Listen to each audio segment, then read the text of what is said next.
Welcome to the Innovative Systems Podcast, Broadband Breakdown, where we dive into real-life challenges broadband leaders are facing and help them find solutions. This is your space for innovative ideas and expert solutions. Let's get started. Hi, and welcome today. With me today is Chris Lovell, Chief Growth Officer from CLTel. Chris, thank you for jumping on. Yeah, absolutely, Brian. Good to chat. Yeah, so Chris, tell me a little bit about CLTel real quick and about yourself here, if you don't. Sure. CLTel is a family-owned company headquartered in north central Iowa, in the town of Clear Lake. We are, 131 years old this year, actually. Wow. Which is wild. Yep. And we've evolved as everyone has over the course of time. We're a fiber broadband operator. We do hosted VoIP, all kinds of business solutions, and cable TV and traditional triple play. But we serve the Clear Lake, Ventura, Mason City area with our traditional services, and our hosted VoIP. We serve customers throughout the state and the region, really. That's incredible. Thank you. So I know the reason I wanted to talk to you, because I know in our passings we've come into contact talking about AI and all the different things out there, and basically all the boom of all the different AI companies. So I really wanted to get a C-level perspective on AI. You can't go to a trade show without having 5 meetings about it. Is there overload? Where do you see the benefits? Is there an AI bubble? Any and all perspective like that from you. So I'll let you kind of jump in and see, let's kick this off and see where we go. Oh gosh, sure. So there's so much to say, so much to talk about. I would start with a perspective that, in general, me personally, as well as our team, is we're just extremely excited about the possibilities that AI will enable. What do you mean by that, though? Like, where do you see it impacting first versus where you see it down the road? So we're all, everybody's a ChatGPT user. I know I use it every single day, Copilot, all these little kind of one-off things that make our lives easier, and all of that's great. We've been dabbling in that for quite a while, and it's helpful, but it's not the real transformational technology that I think agentic AI will be. So taking inefficiencies in workflows. So take, just for an example, customer service reps doing lots of manual manipulating of data here, typing in things here, typing them out there. Taking that whole piece out of the loop, let it be done automatically through an AI agent, and maybe having multiple agents communicating with one another back and forth. And I don't know, the possibilities are endless, I feel like, for the agentic piece. Not so much the one-off ChatGPTs that are helpful, but it's when you build it into your workflows, agents working with one another, maybe different systems communicating with one another, like Innovative communicating with Calix. That's where it'll really be, will be more efficient, more effective, and I think will serve the customer better. So it's interesting, because I have 2 college-age daughters, and they're sitting there going, oh, I wonder if the jobs we're looking at are still going to be around. Now, my view on this with AI is, for the companies we serve, like yourself, there's so many other jobs, there's so much work to do, that this is not going to replace people. It's going to allow them to focus on other items that are much more important. Yeah. What's your take on that? 100%. I think, especially in the initial period, companies like us, companies our size, like you said, there's just an unlimited backlog of things we want to do to improve. By eliminating some of the menial administrative just junk that bogs us down, steals our brain power, it allows us to be more creative and focus on those things. So I think that's kind of the first phase. But as agentic AI becomes a reality, and as our operating model includes those enhancements, could there be opportunities for work to be shifted around? Absolutely. And I think, honestly, it'll be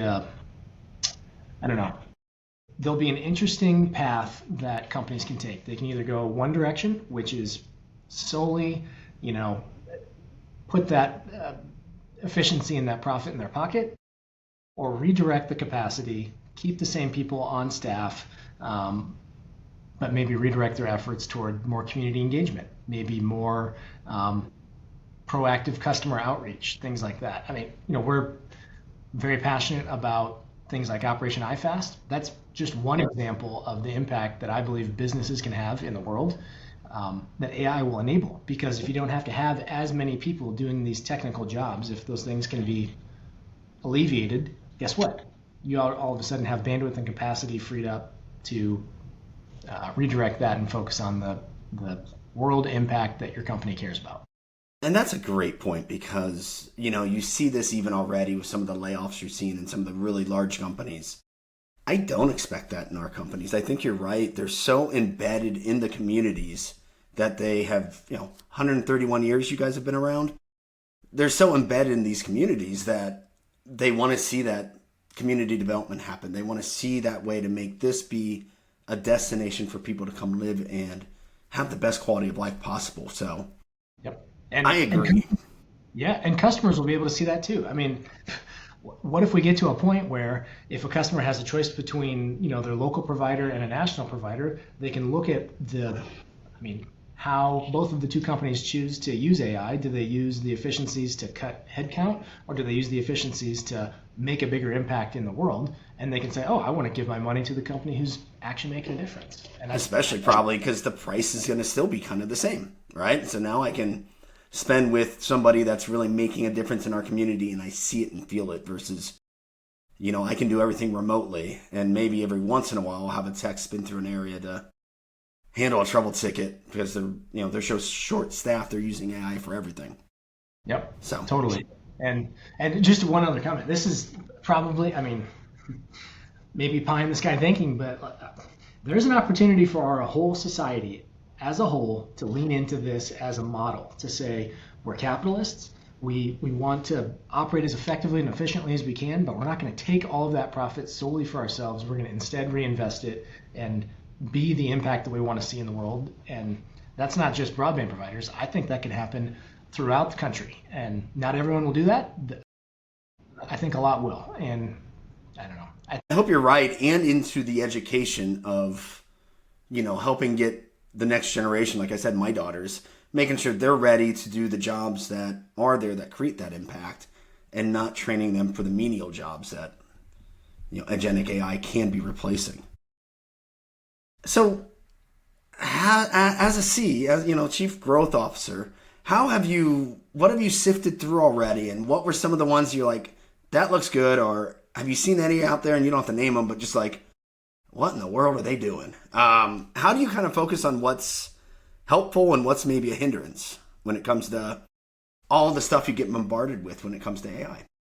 Yeah, I think a good first step is to get a true view of your operating model. Essentially your processes, your workflows. What does the business look like? Where are there opportunities to say, oh, this could be automated, this could be enhanced through AI, and try to find specific use cases. It is kind of tough when you do kind of get bombarded with, oh, here's a tool to help you with this, here's a tool to help you with that, and you think, okay, that could be helpful in that one-off scenario, but how does that fit into the overall equation? And so that's what we focused on first, is defining our operating model. And that's obviously always a work in progress, but I think the next step, I do believe Calix is leading the way on this in a big way, and Innovative. You guys are not only great partners with them and play an integral role with that, but you guys are doing all of your own R&D and your enhancements as well. But we're looking forward to working with partners like you guys to say, okay, how do we get from where we are today? This is our operating model. This is a future state that would be better through the use of AI, and think about those one-off things that come in, but think about it in a holistic overall, like an equation, thinking of the business model as an equation. So I know, like, internally, we've had a lot of conversations internally and with, like you mentioned, Calix, someone we partnership well, and it's it's so fun to start into a conversation, like you said, on something as easy as say you're tracking who's hitting up on the maxing out their bandwidth. Okay, well, first step, let's get that easily reported over to you. All right, that's a crawl step. What's a walk step? Well, let's actually bump them up automatically to the next speed. And, what's a run step? Let's bump them up onto a trial for 7 days, send marketing emails out to them automatically, and, then impact the new price increase on the new speed if they keep it. I mean, all without having to do anything with it. Right. There's all that opportunity there. Trouble tickets the same way. 100%. And then the sprint maybe is you create an agent who's responsible specifically for that, who reports to the other customer service or marketing agents, and they just do it themselves. And they communicate with one another, and you get a report on what's happening, and you can have a human in the loop where you want, and you don't have to where you don't. Yeah. There's fun. There's a lot of fun. Have you seen it hinder at all? I mean, do you have people go off to trade shows and come back and like bombard you with 5 different new companies you've never heard of? It. Talk about that a little bit. Yeah. Oh, for sure. And I mean, there's so much hype around it. Calix talks about that we're in the hype cycle, and others talk about that we're in the hype cycle, and that's true. I think that what's the idiom that it's not an idiom, but a law or something that says people overestimate what they can do in 1 year, but vastly underestimate what they can do in 10 years. Okay, I don't know it off the top of my head, but I get what you're saying with that. I think that's true. And I think that it can be a hindrance because we can think, okay, this shiny widget could be really helpful in this narrow use case. And it's easy to get distracted from the overarching big picture of we're trying to enhance our overall business model and our operating model. And it can be difficult to say, oh, yeah, that could be useful. How much time and resources do we spend evaluating it? So yes, for sure. But I just think there's something to be said. Personally, I wish that the whole agentic thing was live today, and it's just not there yet. And so it's kind of okay, come on, how can we get to, come on. Exactly. Yeah.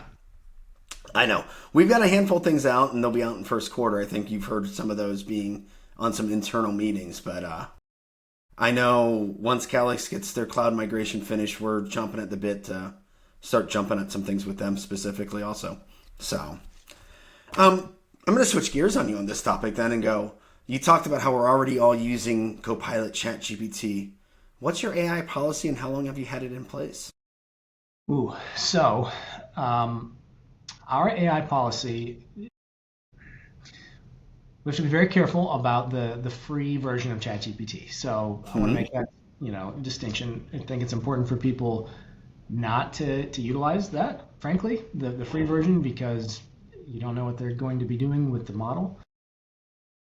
The paid version supposedly has more protections, but we do not, under any circumstance, input customer information, financial information, or anything that would be sensitive to one of those systems. Copilot, since it's a Microsoft product, is a little bit of a different story because if you already have a Microsoft environment, I mean, there's some built-in protections and access that Microsoft has to your documents already. So, but it's important to have the web versus work toggle on. We've had our AI policy has been in place for, that's a great question, probably a year, maybe not quite a year. And it's evolving. And I was going to say, it's probably one of those things that will only continue to evolve a lot. Have you noticed any other cybersecurity aspects or anything that you've had to be more careful or train about because of both your use of AI and what you're obviously seeing? I mean, we all know cutting edge is usually the criminals and the good guys are trying to keep up. So I didn't know what you've run into with that so far or anything.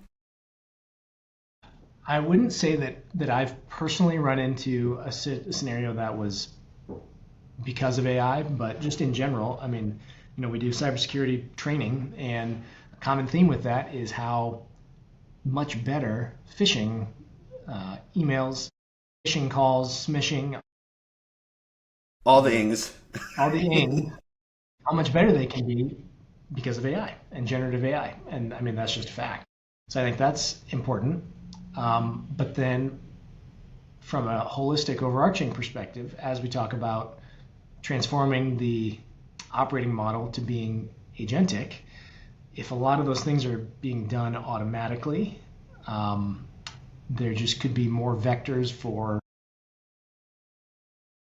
being susceptible to an attack. And so I think it's all kind of coming together all at once, and there's a lot of work that needs to be done. We're going to rely, I think, a lot on our vendors and the cybersecurity that is built in and audits that our vendors have, as well as our own internal programs, of course, and supply chain risk management, making sure we're doing all the technical things.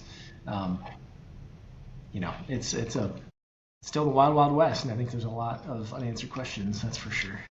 And I do think that is the probably key takeaway that I would have out of this conversation is it is the wild, wild west still. You've got to have your policies in place. You've got to trust your partners, find trustworthy and reliable partners. But, the world's also the oyster out there because there's so much opportunity. So I don't know. What other takeaways would you want anybody else in your position that was listening to this? What are a handful of takeaways you think you'd want to share with them? Boy, I think the biggest obstacle is change and change management. And we've chatted with this about I love this topic. You know that. And it's the truth, because I mean, change is scary, change is hard. Just in general, people are used to doing what they do, and so to think about a complete paradigm shift is hard. I think the concerns about job displacement, again, not at our company or companies like ours, but just broadly, are valid. And so I think there's a natural hesitancy. Well, but even at a company like yours, if I've done the same job for 10 years, and now you're saying, oh, you're going to go do community development, that is a scare to a lot of people. They get comfortable in that job that they're in. True. You're absolutely right.